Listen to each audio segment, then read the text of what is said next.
Assalamualaikum warahmatullahi wabarakatuh. Perkenalkan, nama saya Nabila Meisyanur dengan NIM C2114201091. Saya dari kelas B, jurusan S1 Keperawatan, Fakultas Ilmu Kesehatan, Universitas Muhammadiyah Tasikmalaya. Saya di sini akan memenuhi tugas mata kuliah agama dengan dosen pengampu Pak Zainal Mutakin.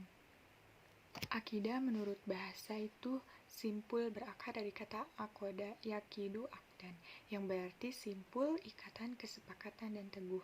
Sekali terbentuk dalam akidah artinya iman. Kaitan antara makna akdan dan akidah bahwa iman berakar kuat di hati, bersifat mengikat, dan ada kesepakatan.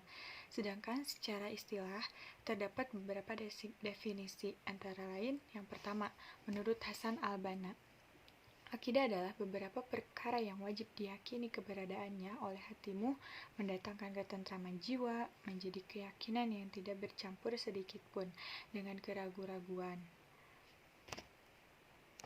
Ruang lingkup akidah yang pertama ilahiyat, yaitu pembahasan tentang segala sesuatu yang berhubungan dengan ilah atau Tuhan Allah, seperti wujud Allah, nama-nama dan sifat-sifat Allah, af'al Allah. Yang kedua, nubuwat, yaitu pembahasan tentang segala sesuatu yang berhubungan dengan Nabi dan Rasul, termasuk tentang kitab-kitab Allah dan mukjizat. Kemudian yang ketiga ada ruhaniyat, yaitu pembahasan tentang segala sesuatu yang berhubungan dengan alam, metafisik seperti malaikat, jin, iblis, setan, dan roh atau sebagainya.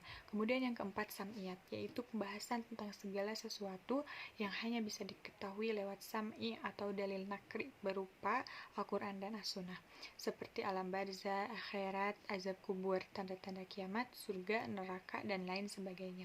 Di samping sistematika, pembahasan akidah bisa juga mengikuti sistematika arkanul iman atau rukun iman.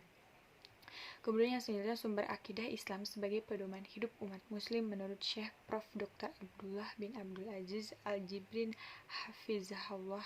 Akidah Islamiyah adalah satu perkara yang bersifat tauqifiyah, yang artinya akidah yang berdasarkan kitabullah dan hadis Nabi Muhammad SAW. Jadi ada dua sumber akidah Islam yaitu Al-Quran dan hadis. Yang pertama Al-Quran. Al-Quran adalah kitab suci umat Islam yang berisi firman Allah Subhanahu wa Ta'ala yang diturunkan kepada Nabi Muhammad. Tujuan diturunkan Al-Quran adalah untuk dijadikan pedoman umat Islam dalam menata kehidupan agar bisa memperoleh kebahagiaan di dunia dan di akhirat.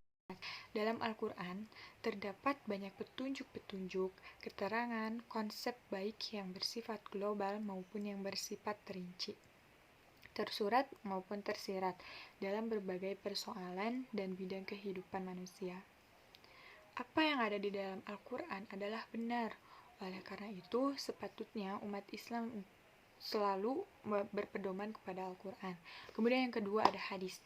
Hadis merupakan sumber akidah Islam yang kedua.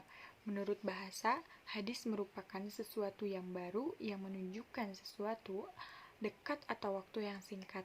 Menurut istilah, syara adalah hal-hal yang datang dari Rasulullah SAW, baik dalam bentuk ucapan, perbuatan, atau pengakuan. Adapun jenis hadis yaitu hadis fi'liyah atau perbuatan Nabi Muhammad SAW. Yang kedua hadis qauliyah atau ucapan, dan hadis takririyah atau perbuatan. Kemudian selanjutnya ada fungsi akidah Islam.